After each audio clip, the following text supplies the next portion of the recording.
ข่าวให้อีกแล้วมาตอนหอบดึกมีคนหลงป่าไปหาเฮ็ด10 คนอยู่ที่สกลนครอีกแล้วทั้งทีมงานกู้ภัยของนครพนมอ้ายมานัดและทีมงานกู้ภัยของอาจารย์ติ้งลีกาฬสินธุ์ปัจจุบันนี้รับทราบแล้วเตรียมจะส่งกู้ภัยเข้าไปช่วยเหลือทันทีสบายดี FC แฟนคลับทุกทางมาพบมาพ่อกันคลิปนี้มาตอนค่อนข้างว่าดึกดื่นข้อมูลข่าวสารหาก็จะได้มาเนาะบ่ว่าจะได้จากเพจทั้งอ้ายมานัดบ่ว่าจะจากเพจอาจารย์ติ้งลีก็ดีต่างฝ่ายต่างออกมาโพสต์เคลื่อนไหวแจ้งข่าวทำอิดค่อยก็คิดว่าเป็นเคสเก่า6 คนนั่นเพราะว่าเคสเก่า6 คนก็เข้าไปหาเฮ็ดเส้นเดียวกัน6 คนนั่นปลอดภัยออกมาบ่ถึง 2-3 วันมาเกิดเหตุการณ์ครั้งที่2อีกแล้วและค่อยก็บ่แน่ว่าเกิดอยู่ผู้หน่วยเดียวกันหั่นบ่อยู่ป่าดงป่าเดียวกันหั่นบ่ครั้งนี้หนักกว่าเก่า10 คนท่านผู้ชม FC แฟนคลับเดี๋ยวไปเบิ่งข้อมูลข่าวสารจากอาจารย์ติ้งลีก่อนเพิ่นออกมาโพสต์เคลื่อนไหวแจ้งเมื่อประมาณ30 กว่านาทีที่ผ่านมานี่ท่านผู้ชมซึ่งค่อยก็กำลังสินอนแล้วล่ะกำลังสินอนแล้วแต่ว่า เลื่อนโทรศัพท์ลิ้นเลื่อนไปเลื่อนมาแล้วอ้าวเห็นอาจารย์ติ้งลีออกมาโพสต์อยู่บ่เมื่อประมาณ1 ชั่วโมงที่ผ่านมาอาจารย์โพสต์ว่าเคสใหม่ไปเก็บเห็ดติดในป่าภูพานโอ้ป่าภูพานเป็นป่าที่มีชื่อเสียงโด่งดังอยู่ในประเทศไทยได้มอกหนาหาทางออกบ่เจอเตรียมเข้าซวยเหลืออันนี้คืออาจารย์ติ้งลีโพสต์เมื่อประมาณชั่วโมงหนึ่งล่าสุดเนาะทั้งอ้ายมานัดได้โทรน่าจะโทรหาญาติพี่น้องโทรหาอันนั้นแหละนี่แล้วก็ออกมาโพสต์เมื่อ44 นาทีว่ากรณีกลุ่มคนไปหาเฮ็ดลงป่า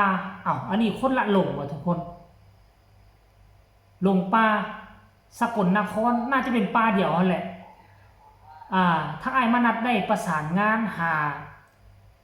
ผู้ประสบภัยเพื่อทอดรหัสพิกัดจุดลงป่าโดยมีทีมอย่างนี้อีทบอร์ดออกซิไฟคอยมอนิเตอร์หลังบ้านเพื่อง่ายต่อการปฏิบัติงานค้นหาตอนนี้ทราบพิกัดแล้วเตรียมส่งทีมสนับสนุนหากการค้นหายังบ่เป็นผลคับว่าสันเดทานผู้ชมโอ้นั่นหมายความว่านี่ยังโชคดีที่ติดต่อหาผู้หลงป่าได้สัญญาณมือถือยังมีโทรศัพท์ยังมีแบตเตอรี่อันนี้คือโชคดีคือทั้งอ้ายมานัดกำลังส่งลิงก์ไปให้กดเพื่อจะจับจุดพิกัดคันเอาเห็นพิกัดในแผนที่ไงแล้วเขาก็สามารถเข้าไปได้เพราะว่าจะเอาฮอเข้าไปเพราะว่าจะอย่างกับมันก็จะง่ายทานผู้ชมยังโชคดีที่นี่แหละแต่ค่อยก็บ่แน่ใจว่าข้าเจ้าจะเข้าไปในคืนนี้เลยบ่หรือจะเข้าไปมื้ออื่นเช้าซึ่งเหตุการณ์แบบนี้นี่อยู่เหตุการณ์คนหลงป่าอยู่ในลาวนี่บ่ค่อยมีปานใดเลยปีนึงสิมีครั้งหนึ่งหรือ2 ครั้งเท่านั้นแต่ว่าอยู่ในประเทศไทยนี่ค่อนข้างว่าจะมีตลอดโดยเฉพาะช่วงฤดูฝนช่วงนี้ฤดูฝนเป็นช่วงที่เฮ็ดออกเฮ็ดราคาแพงพ่อแม่ญาติพี่น้องคนอยู่ในชนบทก็พากันไปหาหอกหาเฮ็ดแล้ววันนี้ช่วงฤดูฝนตกหนักอยู่ในป่าดงพงไผ่มันมีอายออกจากมาพื้นดินเลยกลายเป็นหมอกหาทางออกบ่ได้สั่นตัวก็ขอให้ทุกคนปลอดภัยให้กู้ภัยไปตามพบเจอมืออื่นนี่ก็แล้วกันเด้อทุกคนให้ทุกคนออกมาให้มันได้มืออื่นนี่ท่านผู้ชมรายละเอียดให้ไปฟังคลิปนี้จากปากอ้ายมานัดว่ามีการติดต่อกับผู้ประสบภัยคือจังไดไปฟังคลิปนี้พร้อมๆกันเลยเปิด URL แล้วค่ะโอเคครับแล้วเดี๋ยวผมโทรกลับไปอีกทีนะครับได้ค่ะครับผม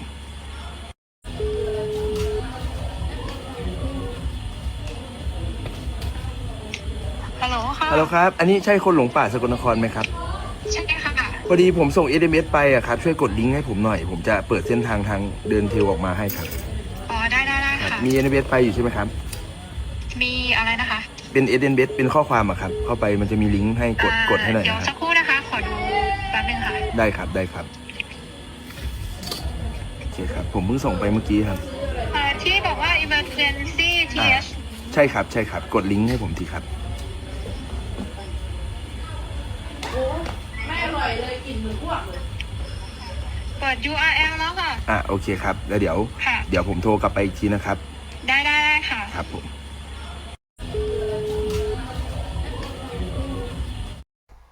นี่นะทานผู้ชมเอ่ยเนาะบางคนก็สิเว้าบ้านน่ะหาก็สิไปช่วยเหลือ6คนนั้นออกมาก็สิฟังข่าวในตีว่ายามนี้ยามฤดูฝนยามพายุลมฝนก็สิเข้าไปอีกเฮ็ดให้เดือดร้อนคนอื่นเนาะบางคนก็สิคิดแบบนี้ได้แต่ว่าคนเฮาเนาะคันบ่เข้าไปก็คือว่าจำเป็นต้องไปหาเด้หาเอามาเพื่อประทังชีวิตเพื่อหาเอาไปขายเอาเงินเอาคำมาซื้อข้าวซื้อของมาจุนเจือครอบครัวบางคนที่เฮ็ดเวียกอยู่ออฟฟิศก็อาจจะเว้าได้บางคนมีเวียกเฮ็ดงานทำที่ดีก็อาจจะเว้าได้ไปเฮ็ดหยังวะไปแล้วก็ลงป่าบ่ฮู้ติยามนี้มันฝนตกนะมันอันตรายนะบ่ฮู้บ่เคยเบิ่งข่าวบ่แม่นชีวิตของคนที่อยู่ในห้องล่าห้องกลางนี่มันมีทางที่เลือกได้แต่ว่าชีวิตของคนที่บ่ได้เรียนจบสูงบ่ได้เรียนจบสูงบ่มีเวียกเฮ็ดงานทำที่ดีเป็นหลักเป็นแหล่งอาศัยหากินตามธรรมชาติเขาเจ้าก็ต้องมีความจำเป็นต้องไปยามนี้คันถ้าไปแล้วหาเฮ็ดมาได้ก็ได้ขายได้เงินได้ค้ำดีได้สิเอามาจุนเจือครอบครัวเสียค่าน้ำค่าไฟอันนี้คือต้องดิ้นรนเพื่อความอยู่รอดต้องให้เข้าใจทั้งกลุ่มที่เขาเจ้าเข้าไปในป่าเด้อทานผู้ชมเนาะเดี๋ยวไปฟังคำคิดคำเห็นเบิ่งบ่เนี่ยหลังจากที่ได้ยินข่าวทั้งว่ามีคนติดป่าหลงป่าอีกแล้วเนาะพี่น้องแต่ละคนมีความคิดความเห็นคือแนวใดเลยเดี๋ยวค่อยสิเข้าไปอ่านสู่ฟังกันเด้ออยู่ในเพจของอาจารย์ติ้งลีนี่ปล่อยลงไปออกมาโพสต์นี่เพียงแต่ชั่วโมงเดียวคนมากดไลค์นี่เกือบ 3,000 ครั้งคนกดแชร์นี่เป็นร้อยคนคอมเมนต์นี่เกือบ200ท่านผู้ชมคอมเมนต์นี่บอกว่าจักสิพากันยากอีหยังคักแท้พากันลงป่ามันคุ้มบ่น้อว่าซั่นอยู่ตลาดก็ไปหาซื้อกินเปียงว่าซั่นเด้มันสิอึด2-300ก็กินอิ่มเนาะจ้าแม่นอันนี้เขาเจ้าไปนี่เขาเจ้าอาจจะเป็นหาเป็นอาชีพก็ได้ท่านผู้ชมคนนี้ก็บอกว่าตัวอย่างก็มีให้เห็นมาแล้วเข้าป่าแทนที่จะพกเข็มทิศไปนำว่าซั่นเด้หรือบ่ในโทรศัพท์ก็มีเข็มทิศก่อนเข้าไปในป่าควรรู้ว่าตัวเองอยู่ทิศใดของป่าพอคิดว่าตัวเองลงก็สามารถเอาเข็มทิศขึ้นมาเบิ่งได้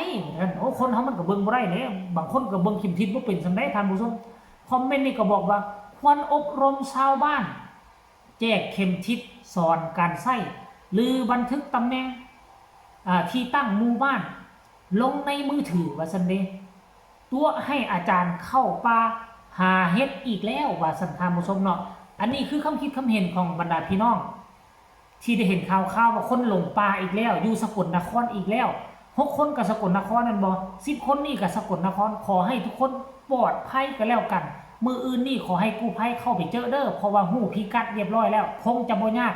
คือ6คนที่ผ่านมานั่นแน่นอน1ไร่1แซ่เป็นกำลังใจให้กู้ภัยและเป็นกำลังใจให้คนติดป่า10คนนั่นด้วยสำหรับคลิปนี้ลาทานผู้ชมไปก่อนสวัสดี